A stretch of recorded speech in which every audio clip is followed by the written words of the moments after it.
back to the Miraculous Mamas podcast. I'm your host, Elizabeth Joy, and we believe in empowering people through storytelling and education.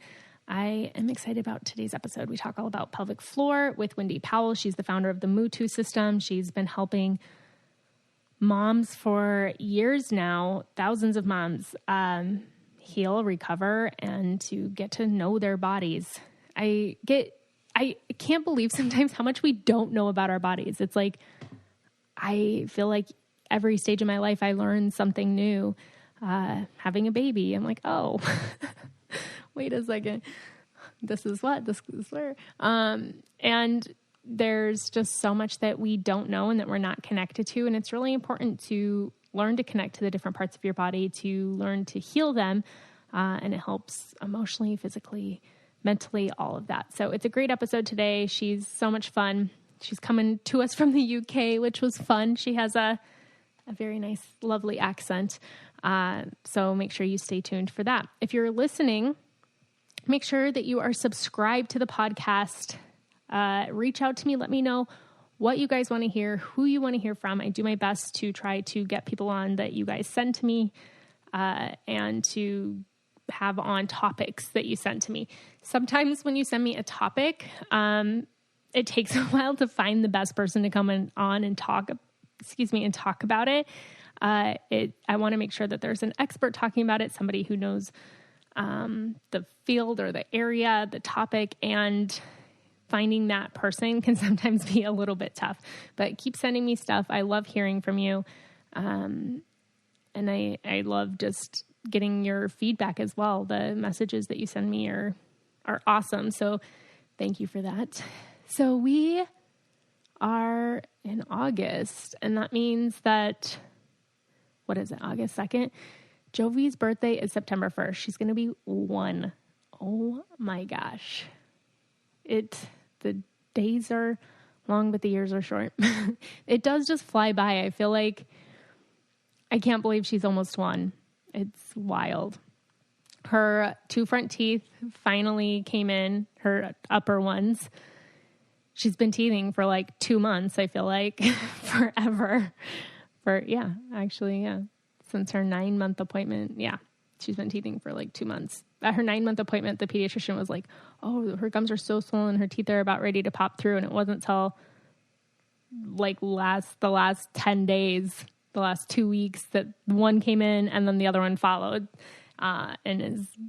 They're obviously not fully in yet, but it's so cute. And I just feel like she's been teething forever. So I'm hoping that she's going to start sleeping better this week. She's going down easier, which is nice. Because before, when I'd pick her up, comfort her, when I'd go to put her down, she'd start tensing her body, start throwing it, start screaming right away. And now she's letting me put her back down. And so that I'm counting that as a big win. Because she's able to stay in her crib, which means I can get better sleep in my bed. So hopefully we're turning a corner. I say hopefully, but I feel like I don't want to get my hopes up too much, because then it's like, oh my gosh. I have been able to nap a little bit when she naps. I was thinking the other day, when they say sleep when the baby sleeps, you think that that's just the newborn stage, but it's not. I feel like that's every stage, because rest is so important. And you need it, like, for your health, for your physical health, for your body to heal and recover, for your mental health, for emotional health. When I'm exhausted, I'm so emotional and I'm cranky and I'm irritable and I'm just not a fun person to be around. Same thing when I'm hungry. But I'm like, man, the other day I took like an 1.5-hour nap while she was napping, and I'm like, this is glorious. And I just have to let some things go, of being like, all right, well, I'm going to have to get to this later because I'm exhausted, and that's okay. Life is in seasons, it ebbs and flows. And Vito and I work as a team, and he called me when I was napping. He's like, oh my gosh, I'm so sorry. Go back to bed. And then I was like, I napped for an 1.5 hours. He's like, that's awesome. I'm like, thanks for being happy for me, not being like, why aren't you cleaning the house? Yeah, so that's nice that he's supportive of my naps. But life definitely is ebbs and flows, man. And I'm just really learning that, to give myself grace in this season of life. I cried to Vito the other day because I'm like, I just feel like I'm a horrible wife, a horrible mom. And he's like, why? Like, why would you feel that way? Because the dishes are not done yet? Because the laundry's not folded? That doesn't make you a bad wife or a mom. So it's definitely, I mean, it's a season that I'm learning to grow in and give myself grace in, and just thinking about people who have 2 kids. And I'm like, how do you do it? Or 3 or 4 or 5 or 6 kids. I'm like, man, 1 kid. But I've also heard, and you guys will have to reach out to me and tell me, that transition to your first kid is the hardest. That going from none to 1 is the hardest. And then 1 to 2 is kind of hard. And then from there, it just like gets easier. Although none of it's quote unquote easy, but it gets easier. So you guys will have to reach out to me and tell me what you think about that, because I've heard a lot of people say going from none to 1 is kind of the hardest transition. So, but I've been thinking, I'm like, man, we want to expand our family. And I told Vito, I'm like, I don't know if I can do it. I don't know if I can do it. And I'm sure that is a normal feeling. And that's something that I'm reminding myself of, is like, everything that you're feeling, people have felt before.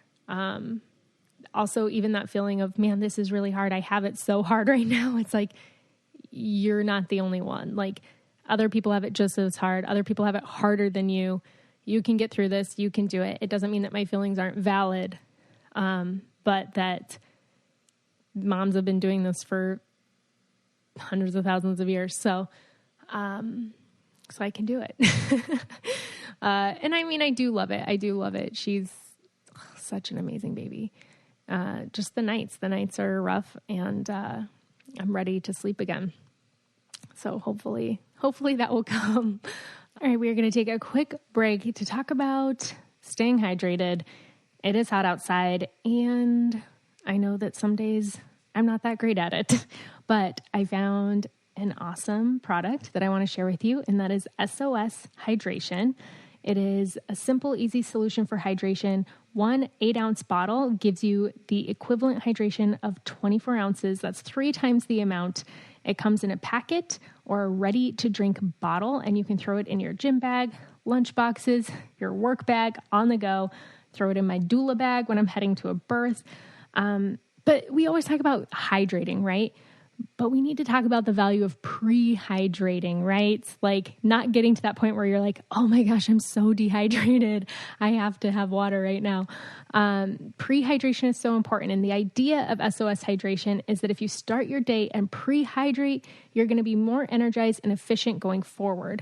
Unlike competitors, it's not just a solution for dehydration after it occurs, but rather prevents it in the first place. People who pre-hydrate are healthier. They have increased concentration. They gain more energy. They have better sleep. Another awesome benefit about the product is that it's not loaded with sugar and calories. It's a healthy option. And it is a great way to start your day. It's good to keep your kids hydrated.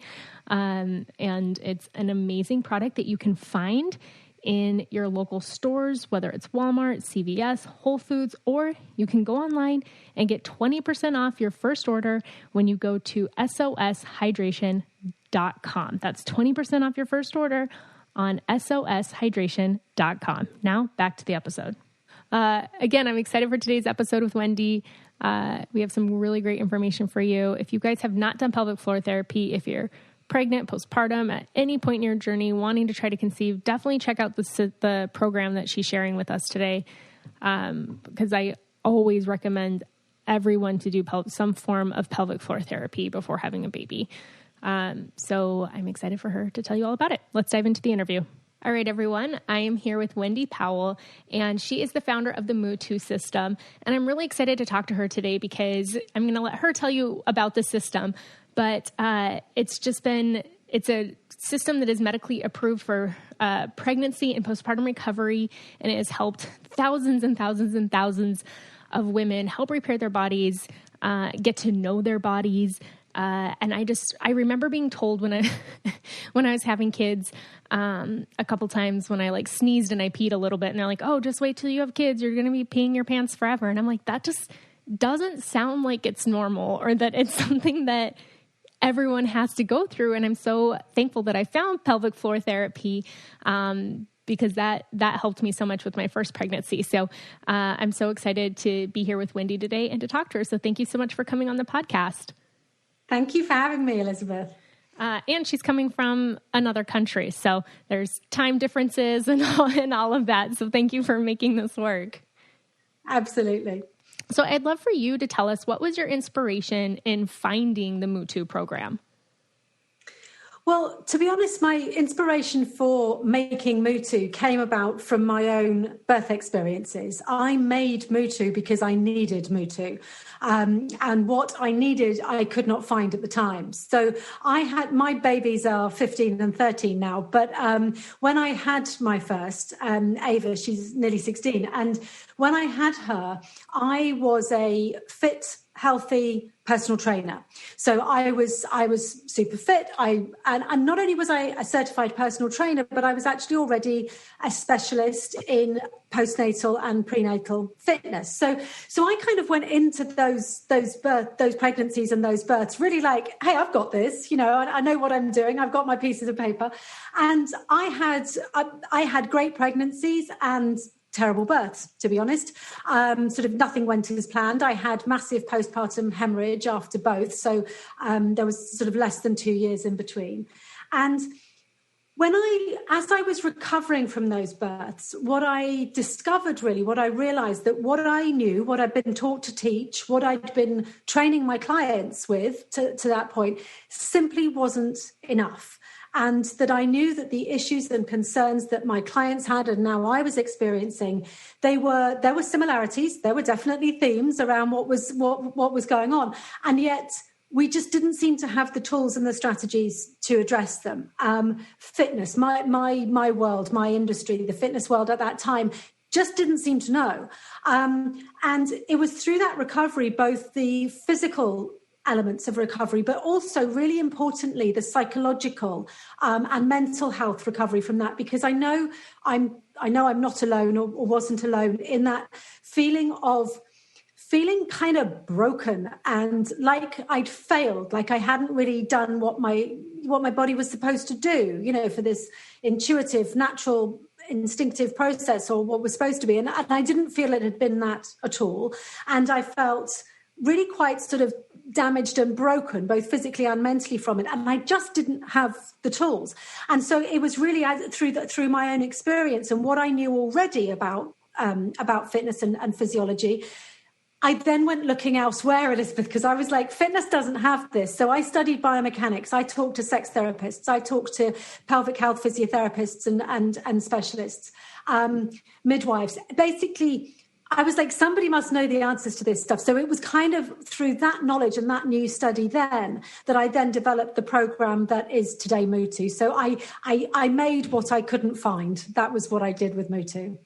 I mean, it sounds like an amazing program, because I feel like a lot of those things that all those people that you just said that you talked to and reached out to, I mean, those are all things that kind of come up postpartum, and not just the physical aspect, the emotional aspect. Like, they don't talk about even really sex afterwards. It's like, there's this 6-week appointment and hey, you can have sex, you can work out, you can do all these things. And it's like, I'm in a completely different body that I don't even recognize. I'm in a completely different stage of life. I don't even know who I am. Like, there's so much that goes into it, but it's just like, hey, check, there you go. So true. That 6-week check. And I think wherever you are in the world, we all have sort of something similar at about that time. This 6 to 8 week check with a family doctor or a GP, where it's this, like you say, it's this kind of sign off, like, yeah, you're good. But there's usually not a physical examination during that time, and sort of you might not want one.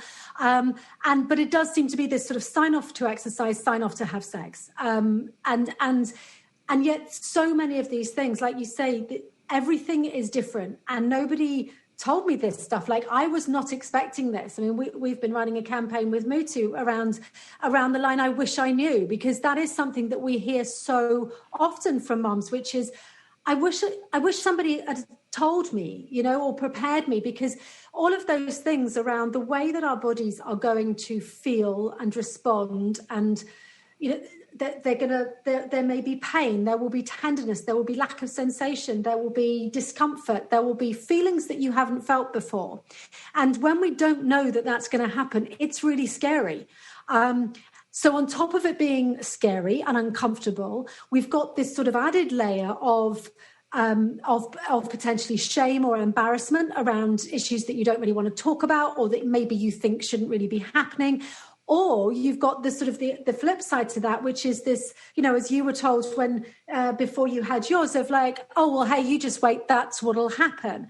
So it's kind of, we've got these two extremes, neither of which is positive, which is either I'm too embarrassed or feel ashamed to present with these symptoms or to try to do something about it, or I guess this is normal. I had a baby. This is what happens. And that's kind of why so many women do find themselves stuck and therefore not seeking help or understanding what's gone on and how maybe they could address it. Mm-hmm. Yeah, that's so good. And so many of those things, they're very common, but that doesn't mean that it's normal, right? It's like so many of us experience it, but it doesn't mean that you should be experiencing it. And I think just also from like my parents' generation and everything, that information just wasn't there. So everybody who, has kids in their 20s, 30s, 40s, it's just like you have a kid and then you just pee your pants forever. Like that's just what happens. Deal with it. Right. Exactly. Like no more sneezing, jumping on trampolines, things like that without having a panty liner on or something. We're going to take a break from this episode so I can tell you about a CBD company that I believe in. I know that there's so many different CBD companies out there now. I know all of you have heard about it. And it can be hard navigating which one to use. But Feels is such a great company and product. They focus on not what they're going to make you feel, but what you're not going to feel when you take it. And that is stress, anxiety, and pain. Feels is a premium CBD that helps keep your head clear and feel your best. They deliver it straight to your door. You place a few drops under your tongue and feel the difference within minutes.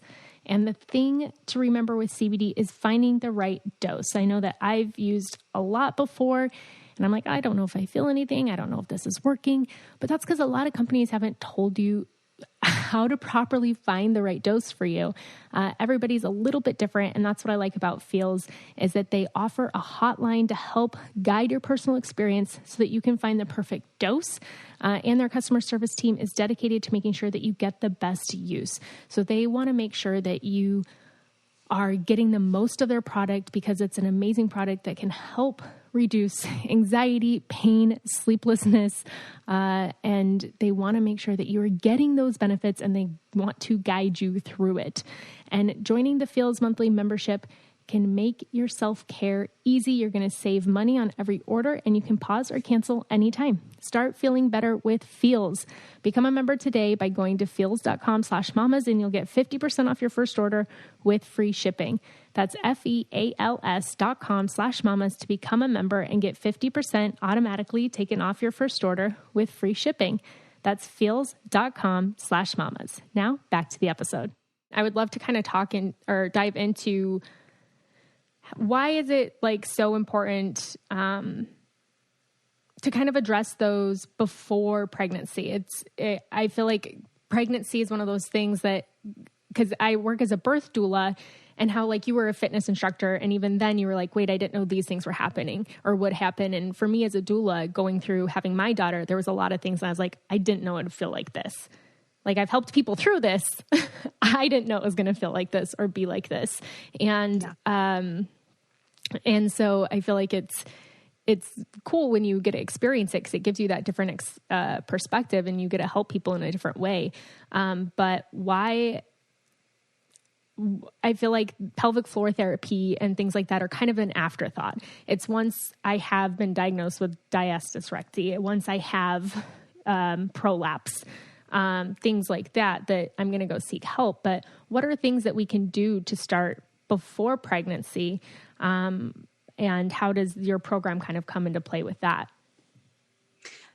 It's a great point, and it's so this is why it is so important to prepare to start to understand and we need to find muscles before we can engage or use them or strengthen them, to find those muscles and to connect really with that area of our body before. I mean, to put, I'll talk about pregnancy in just a sec, but to kind of, to put it bluntly, if the first time you are trying to identify your pelvic floor muscles is in very early post-birth, when you just gave birth through that pelvic floor, that is not the best time to be trying to find these muscles for the first time, right? So it's kind of, so this is why it's so important, if we possibly can, to start to connect with your own core and pelvic floor. And I say those two things together because this is an integrated muscle system. It works together, right?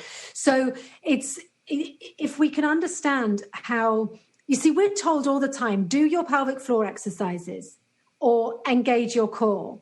Now, how many times has everybody listening heard those two statements or instructions, and we nod our heads and we go, oh yes, I must do my pelvic floor exercises and I must engage my core. What the heck does that feel like? Mm-hmm. So it's kind of, it's what's really important is not just being told that one must do these things, but what does it feel like when you get it right? What does it feel like when you are actually effectively, optimally, functionally recruiting those muscles? And if we can get our heads around that and our sort of, our body to mind connection around that before we give birth, and those muscles in some form will be compromised. So however we give birth, however our babies come into the world, whether vaginally or through C-section, there is obviously clearly an element or elements of that core muscle system which will be compromised.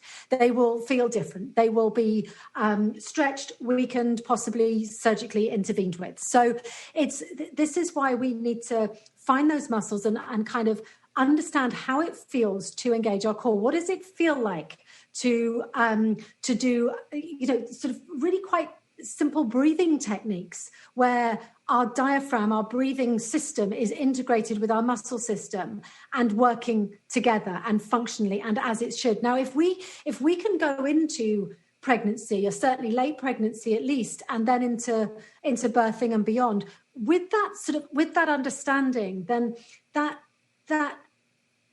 sort of anxiety and that worry and that stress that comes afterwards of all, am I doing it right? Is it supposed to feel like this? I don't know if I'm doing this right. Am I getting the breathing right? It takes that away because we already know. So I think, that is a massive part of not just preparation physically, but psychologically and emotionally as well.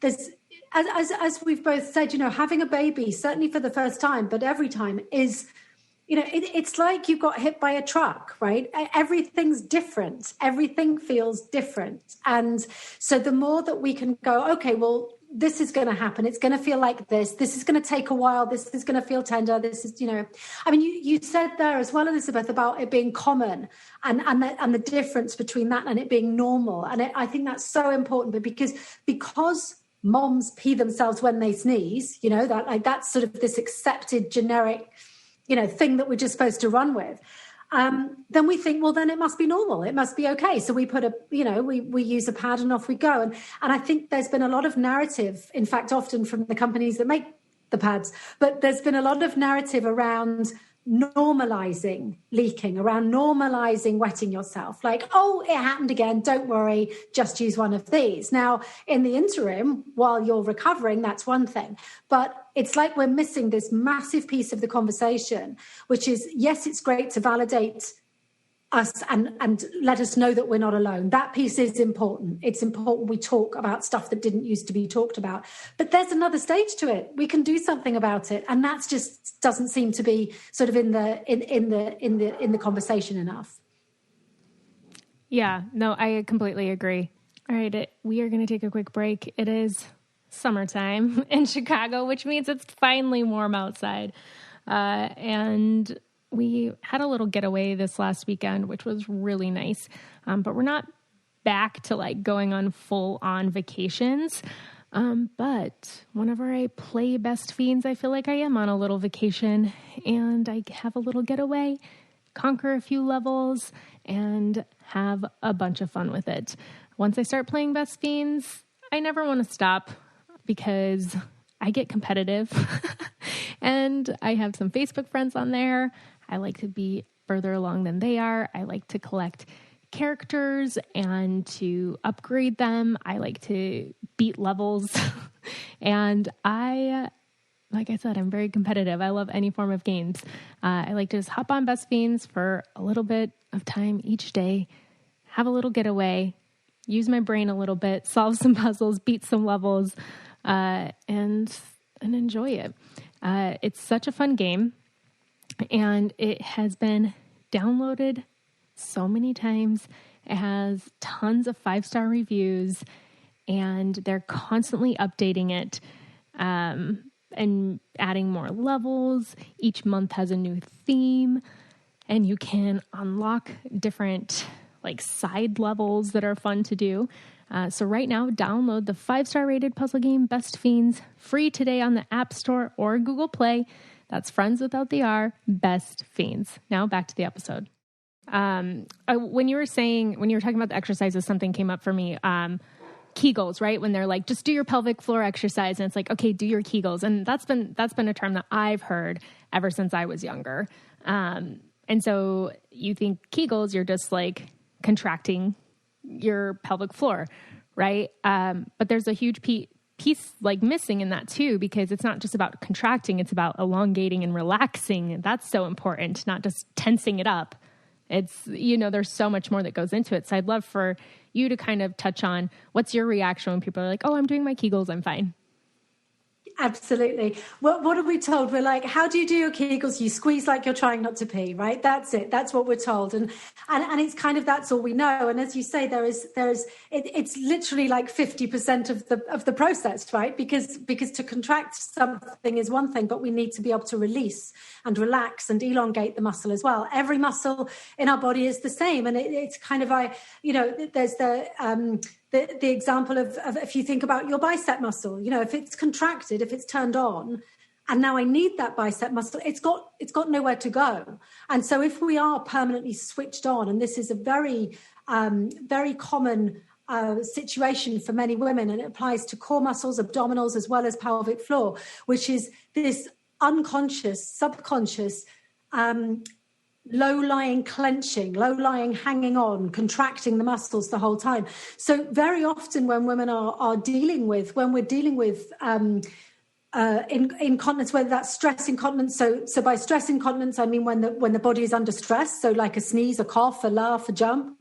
And also there's another type, there's a few, but urge incontinence, which tends to be more this kind of sudden needing to go, right? That kind of, my key's in the door, I've got no time. I need to be at the bathroom now. Now very often what can be an underlying factor in that kind of urge incontinence, that sudden needing to go to the bathroom, is that the muscle is simply switched on. If it was already switched on when you need it, i.e. to hold things in until you're ready to release them, then it's got nowhere to go. So the release phase of a pelvic floor exercise is incredibly important. And what we do in MUTU is to focus on that as we talk through the pelvic floor exercises and that connection, is to focus on that as much, if not more sometimes, on that release, because very often it's the contraction, what we call a hypertonic, a too tight pelvic floor, which can be every bit as much of a problem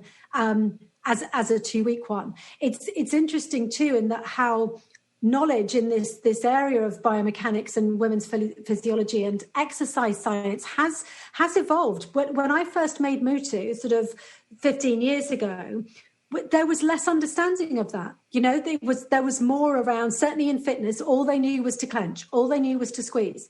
And so that's sort of, that's an example of how we've sort of progressed our content and our instruction over the last sort of decade or two. Because there is now and there has been for some time, so much better an understanding that there's more to it than squeezing. But like you say, that's really all we hear, right? Mm-hmm. Yeah. I mean, that's all I ever heard until I went into it. And I feel very fortunate because I knew so many people that had issues when I was pregnant, with my daughter. I got a referral from my midwife to start pelvic floor therapy at 20 weeks because I was like, I want preventative care.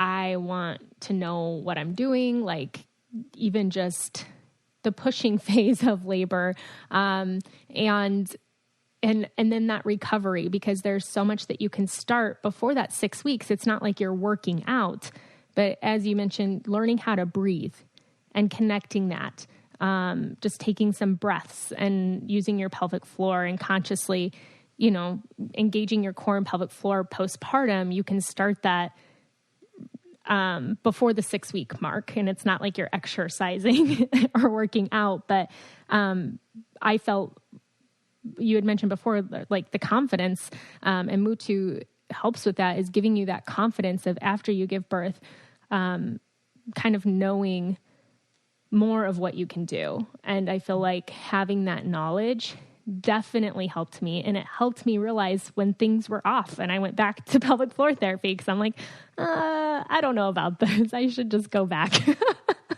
and make sure that everything's okay. So I love that you're passionate about that, and that you started this, because it's so very much needed. And we prepare for careers, we prepare for our weddings, and there's not tons of preparation for birth.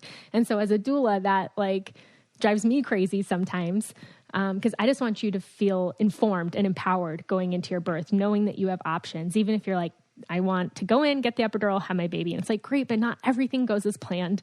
You never know what can happen. You need to know your options. So the same with pelvic floor therapy. I mean, it's a part of birthing.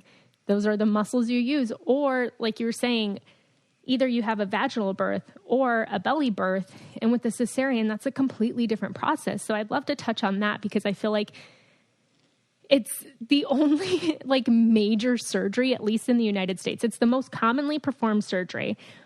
And you're just sent home with a baby after, and not given tons of information on how to really heal your core, the layers of muscles that were cut through to give birth to your baby. I don't know if it's the same in the UK, but there's just such a lack of tools given to people. So I'd love for you to kind of touch on that. Absolutely. I think, it's easy to think, one, that, that there's only pelvic floor issues if you had a vaginal birth, and there's only core issues if you had a C-section. And obviously these things are completely kind of intertwined. And as you rightly say, that it might be very common surgery, but it is major interventionist surgery, right? So, and there is a significant recovery process and period of time following that. And of course, and we're in a position during that time when we have the least opportunity to lie and, relax and do nothing. So it's kind of, I mean, there's a number of things. So first of all, I think it's important around, because as we say, very, very common surgery, but so often women aren't really truly aware of, well, what actually happened, what was cut, what's taught, because we'll often hear words around diastasis recti of, my stomach muscles are torn, or, or broken, or, so these sort of, or have been cut. And so I think it's important to note that in a standard C-section, so if there's a vertical cut, that might be different, but in a standard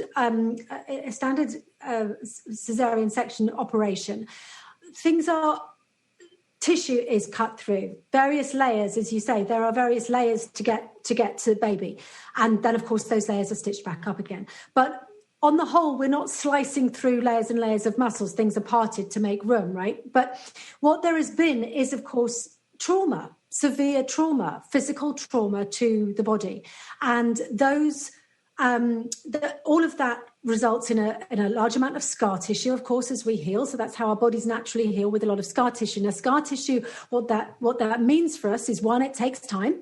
We need to nourish our bodies and hydrate our bodies adequately in order for that to naturally heal. So we need sort of really nutrient-rich foods to rebuild that collagen and those layers.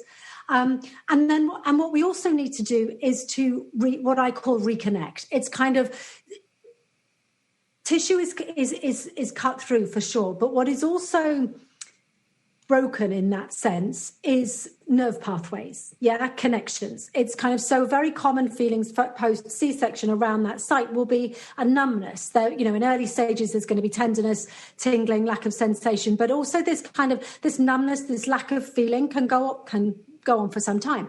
And that feeling of, well, am I doing it right? How do I know if I'm doing it right?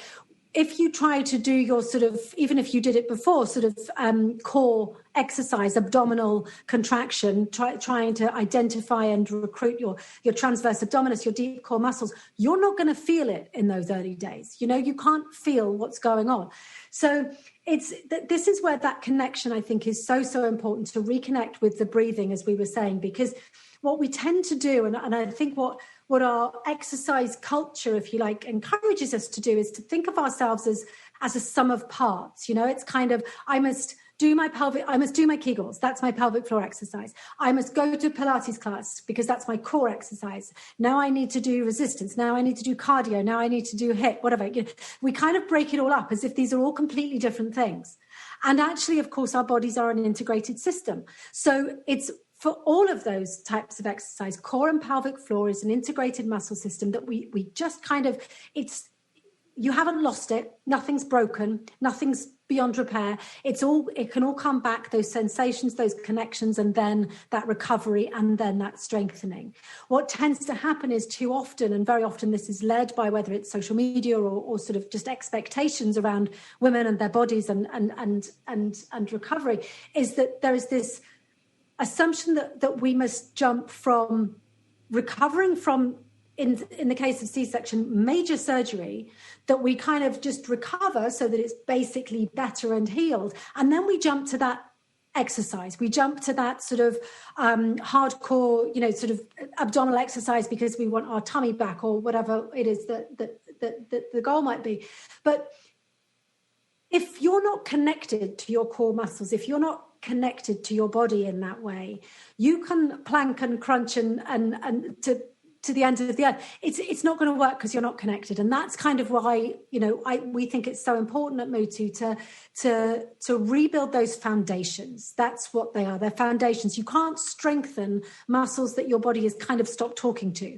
You need to get back in touch first, and then we strengthen on top of that. Mm-hmm. So it's not about more ab exercises or harder ab exercises. It's about coming back to foundations and really building them with the different core exercises and connecting so that we can then progress and layer. And not to think too that, oh my gosh, I'll never do these things again. You know, that kind of language does nobody any favors. It's just, we just need to build the foundations first. Mm-hmm. Speaking of like building foundations, I feel like it wasn't until I did pelvic floor therapy that I understood connecting to my breath. Like I would be in a yoga class or like anything, and they'd be like, okay, connect to your breath. And I'm like, what does that mean? Like, you know what I mean? I remember telling my husband, I'm like, I never know when to breathe in and when to breathe out. Like I'm always confused. And he makes fun of me because I hold my breath a lot anyways. Like when I'm talking, I just like da-da-da-da-da-da, and then I'm like da-da-da-da-da-da, like I just can't breathe. And I would do that when I exercise. I would hold my breath, do reps, and then like breathe.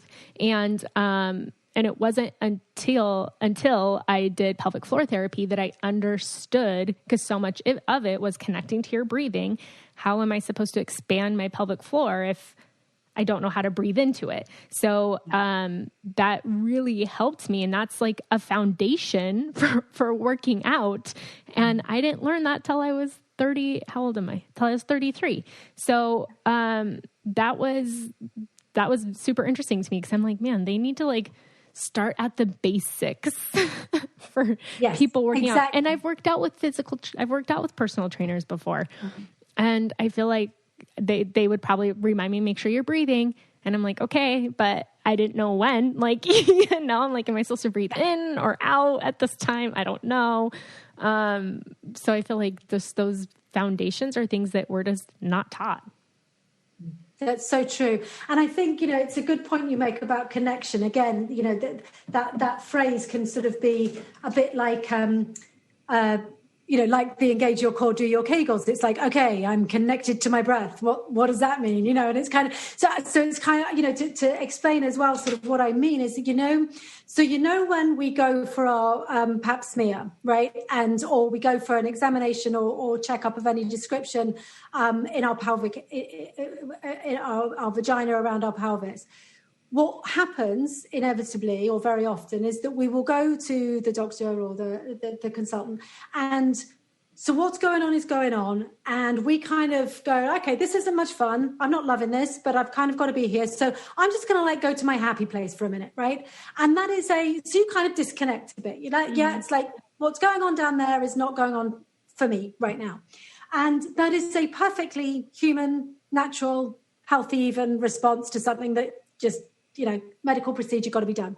Now, the problem, as I see it, or what sort of the issue that we're dealing with, and what I mean by connection, is that many women, after they've had their babies, however they have those babies, is that their body no longer or doesn't look or feel or respond or behave in the way that it used to, or that they would like it to. It doesn't feel good. Now, when our body doesn't feel good, we don't feel good. So we kind of disconnect. And, you know, there's a whole other conversations there around sort of, you know, our relationship with food and eating, and how we treat and nurture and nourish or punish our body in that way. And that applies to exercise too. Like some, you know, we will often hear of people kind of exercising in a way almost to, I will do this, I will be a runner, I will lift, even if I'm peeing myself, even if it hurts, even if I feel like my vagina is dropping out of my body, etc. Yeah. So it's kind of, so there is this kind of this, and that is what I mean by a disconnect, because that's a real kind of disconnect, because we don't feel good about it. We're not loving it right now. And when you don't love something, it's hard to take care of it, right? It's like we don't take care of what we don't think deserves to be taken care of. And so what we have then is a situation where we are getting undressed in the dark. We're not looking at our body in the mirror. We're not really touching. We're not connecting. And so when we're in that position, and that obviously spills over into our intimate lives, into our sex lives as well, especially if there is discomfort or even pain in that situation as well, all of these things kind of collaborate in a really negative way to kind of make us disconnect, make us kind of, you know, that's going on somewhere else, that's not me. And so what we try and do around this, coming back to this breathing and kind of to talk through that really mindful breathing. And that's really, like you say, it's really what it is at the beginning. We're not talking, you know, HIIT workouts here. This is like, you can do this from day one.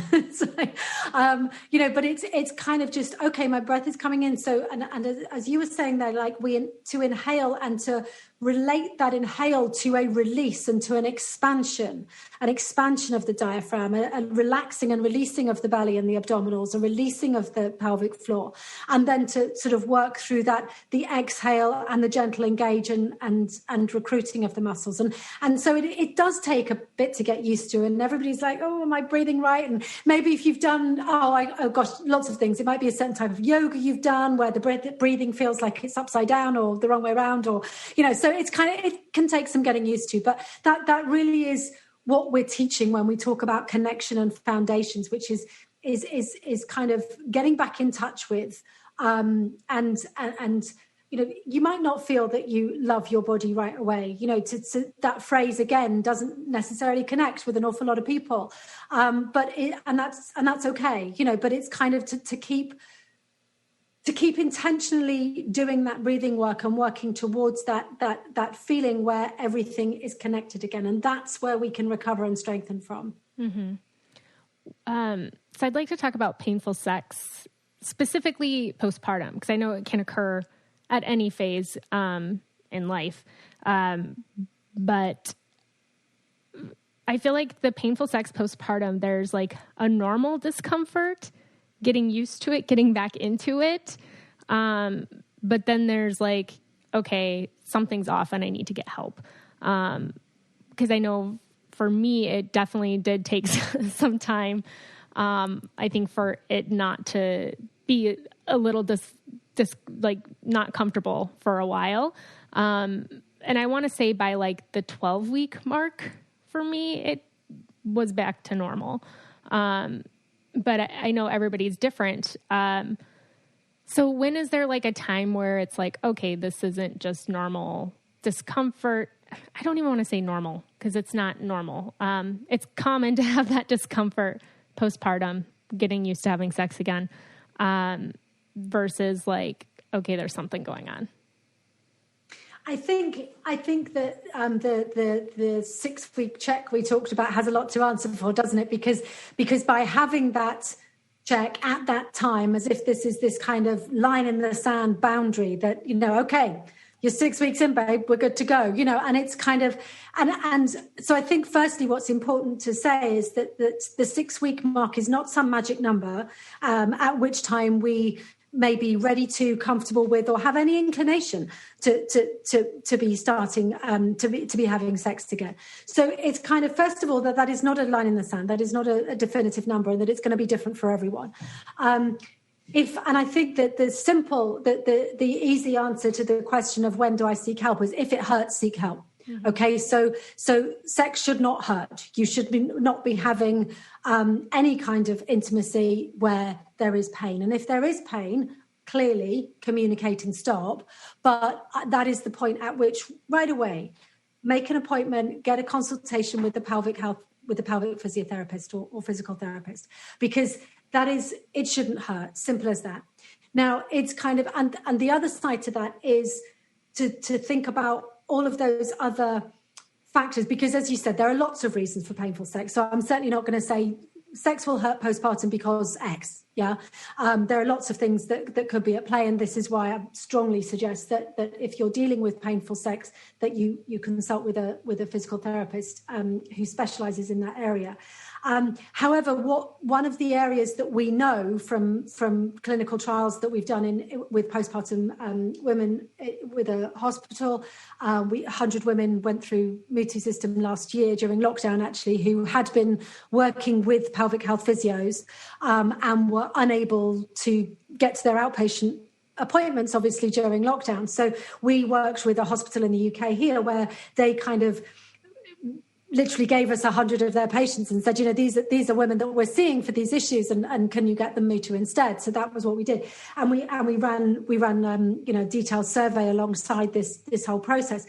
And painful sex was very much one of the symptoms we looked at, which we saw incredible improvements in. Now, the reason for those improvements, and as I say, that doesn't mean it's the only reason for painful sex, but it's the process of all of that breathing and connection work that I was just talking about, along with learning how to properly not just engage, but release and relax and let go of the pelvic floor, because a hypertonicity, a hypertonic, too tight pelvic floor can absolutely be a factor in why that might be hurting. So it's kind of to have those strategies around breathing, releasing, relaxing, understanding your pelvic floor, and starting to heal and recover with your pelvic floor, but also your core, that whole region is definitely going to help that. But as I say, if there is pain, go see someone. That's like an absolute. Mm-hmm.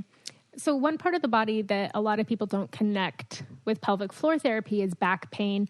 And as a mom, a new mom, I feel like that's just something that happens. I've realized from picking up a car seat and putting it down and pushing her in the stroller and putting her in the crib and picking her up and nursing in weird positions, like you get all sorts of backaches. And you wouldn't think, I'm going to go, work on pelvic floor for my back. So I'd love for you to just touch on the connection there. Absolutely. So our lower back particularly, is absolutely part of our core. So as I was saying, like our core and our pelvic floor is an integrated system, and it's an incredibly important and vital system, because along with all of the functions of our pelvic floor itself, that whole area of our trunk is responsible for stabilizing and strengthening our movement, all of our movement. So when you layer, and that is compromised when we have through pregnancy, and then when we birth our babies, however we do it. So when you layer on top of that, as you were just saying, a car seat and breastfeeding and getting in and out of the car, and I'm sure anyone with a little one or has had one can relate. Kind of car seat in one hand, kicking the car door closed with the other, phone here, key in the door here, toddler running away over there. It's kind of, we are constantly being pulled in literally every direction with big loads. These are heavy things. Toddlers, babies, car seats, strollers, everyday life, right? So it is one, I suppose, as you say, that it is no wonder our backs hurt for a start. But also, it's also really important to make that connection with pelvic floor and core. Remember, too, when we're talking about pelvic floor and core strengthening and stabilizing our whole pelvic and abdominal and back regions, parts of our bodies, that glutes are really important. Again, sort of making sure that your training and the exercises that you're doing include strengthening of the glutes, the muscles of our backside, of our butt. These are really important. They are holding our pelvic floor in place to a large degree. They are stabilizing our lower back. Okay, so all of these muscles, again, it's an integrated system. It's not just a sum of isolated parts.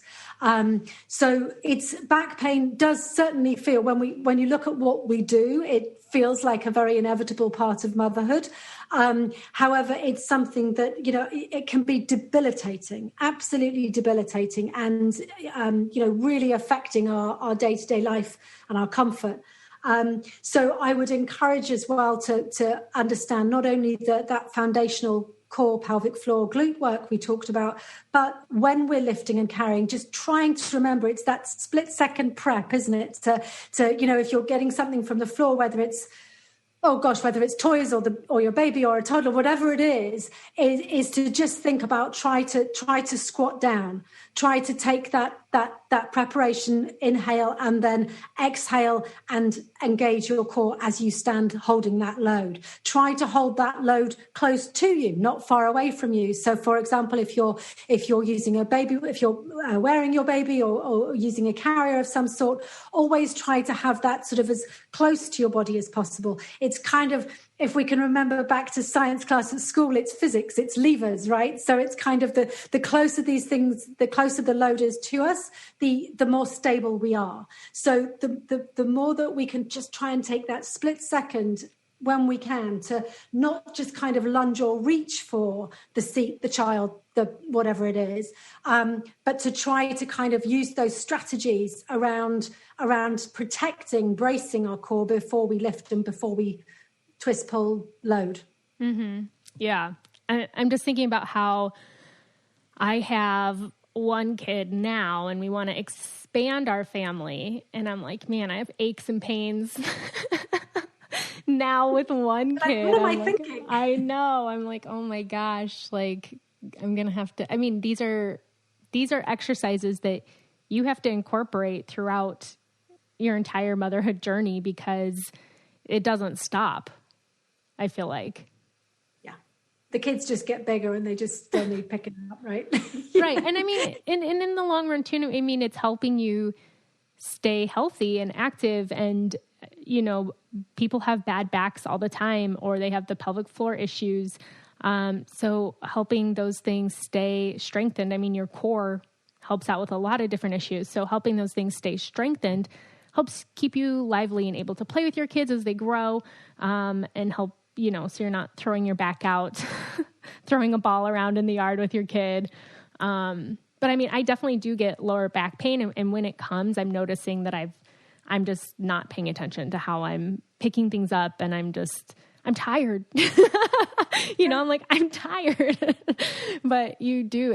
Like you said, it takes that second to be like, okay, I'm going to squat, engage, and then pick up. And that just makes such a big difference.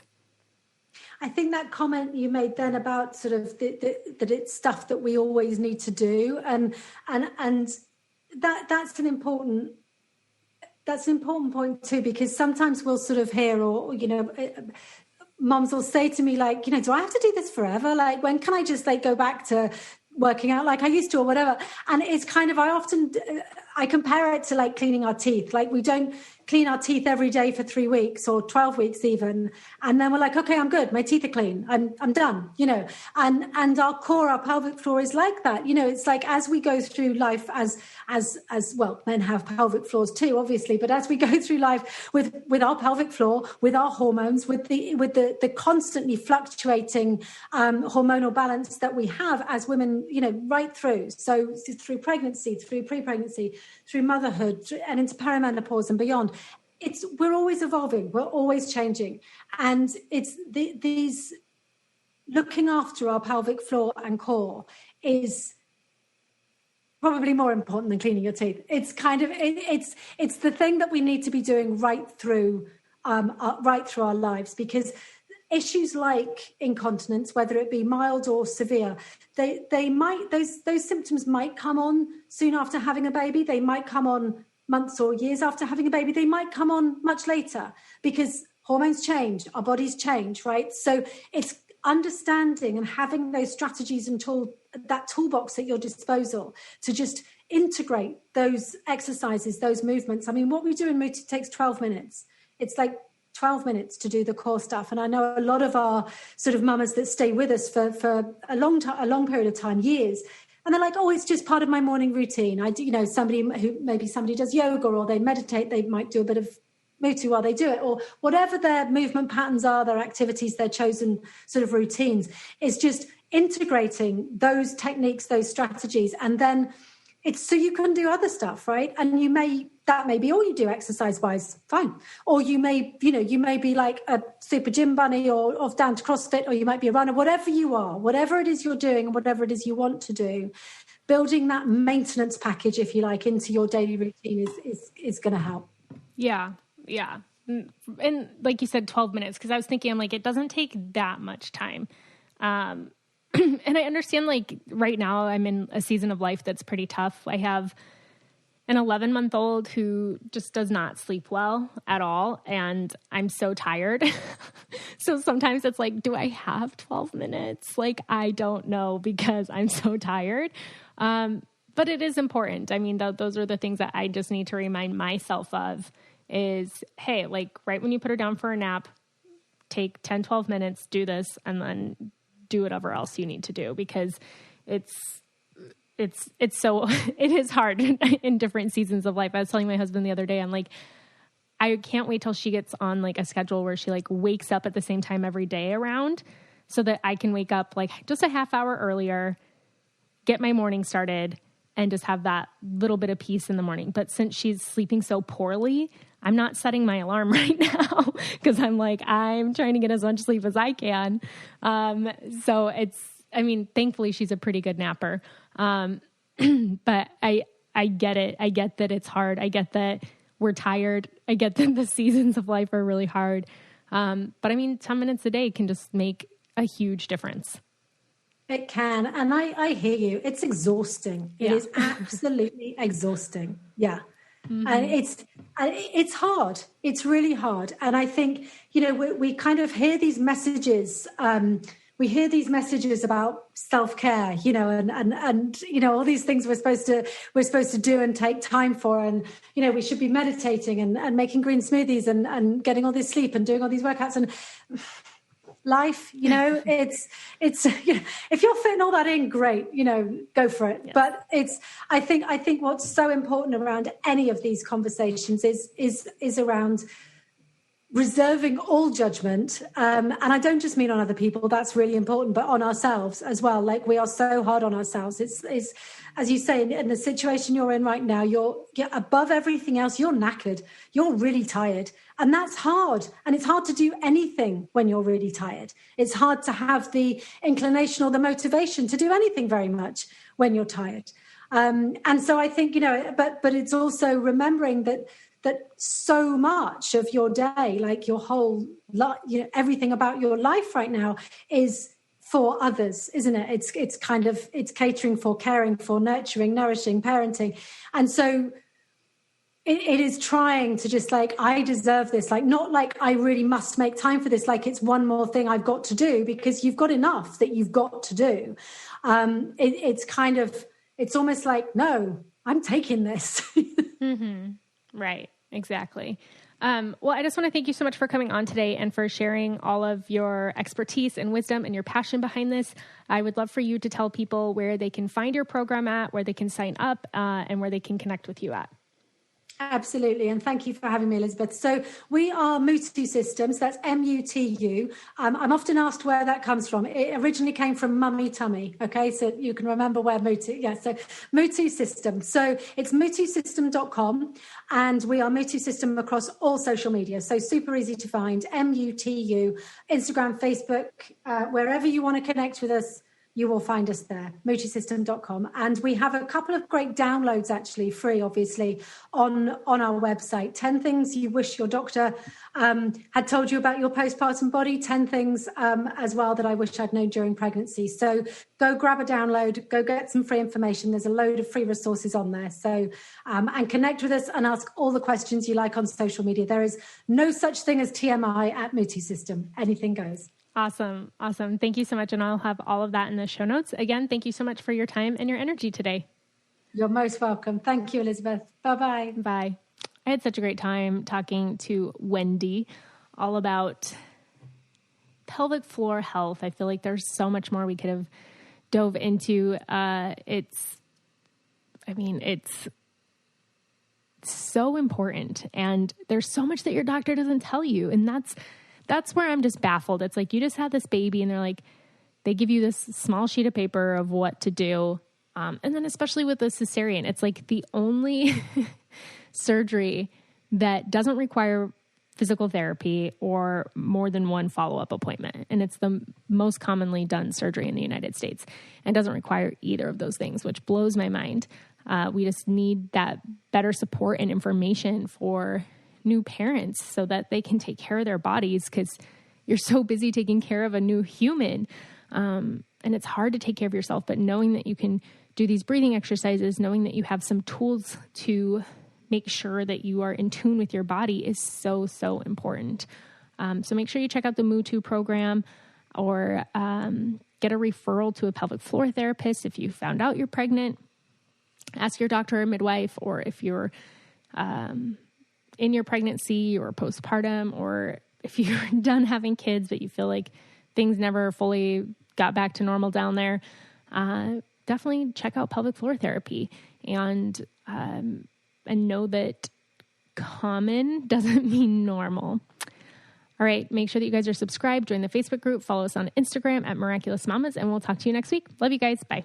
If you want to be the most interesting person at the cocktail party, well, hop on over and listen to the Brain Candy podcast. Our award-winning content will have you laughing while you're learning. We read all the best articles, books, and studies, and keep up with new TV shows, documentaries, and pop culture. And then we cram it all into 2 shows a week. Conspiracy theories, cannibal rabbits, unsolved mysteries, the history of the Walkman. There's something for everyone. The Brain Candy podcast. Find our link in the show notes. Or simply search for the Brain Candy podcast on your podcast app.